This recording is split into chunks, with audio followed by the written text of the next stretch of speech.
மயிலாடுதுறையில் முன்னாள் முதலமைச்சர் பேரறிஞர் அண்ணாவின் பிறந்தநாள் விழாவை முன்னிட்டு மராத்தான் ஓட்டப் போட்டி நடைபெற்றது. 25 வயதுக்கு மேற்பட்ட ஆண்களுக்கு ஆறுபாதி மதகடிகையில் துவங்கி 10 கிலோமீட்டர் தூரமும், 17 வயதிலிருந்து 25 வயதிற்கு உட்பட்ட ஆண்களுக்கு ஏவிசி பொறியியல் கல்லூரியில் துவங்கி 8 கிலோமீட்டர் தூரமும், பெண்களுக்கு 2 பிரிவுகளில் மாவட்ட ஆட்சியர் அலுவலகத்திலிருந்து துவங்கி 5 கிலோமீட்டர் தூரம் என 4 பிரிவுகளில் நடைபெற்ற போட்டிகள் மயிலாடுதுறை சாய் விளையாட்டு மைதானத்தில் முடிவடைந்தது. போட்டிகளை மயிலாடுதுறை மாவட்ட ஆட்சியர் ஸ்ரீகாந்த், பூம்புகார் எம்எல்ஏ நிவேதா முருகன் துவங்கி வைத்தனர்.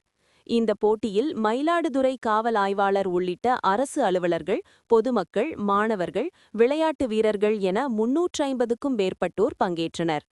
போட்டிகளில் முதலிடம் பெறுபவர்களுக்கு 5000 ரூபாயும், 2ஆம் இடம் பெறுபவர்களுக்கு 3000 ரூபாயும், 3ஆம் இடம் பெறுபவருக்கு தலா 2000 ரூபாயும், 4 முதல் 10 இடம் வரை தலா 1000 ரூபாய் என ரொக்க பரிசும், சான்றிதழ்களையும் மாவட்ட ஆட்சியர் ஸ்ரீகாந்த், பூம்புகார் எம்எல்ஏ நிவேதா முருகன் வழங்கினர்.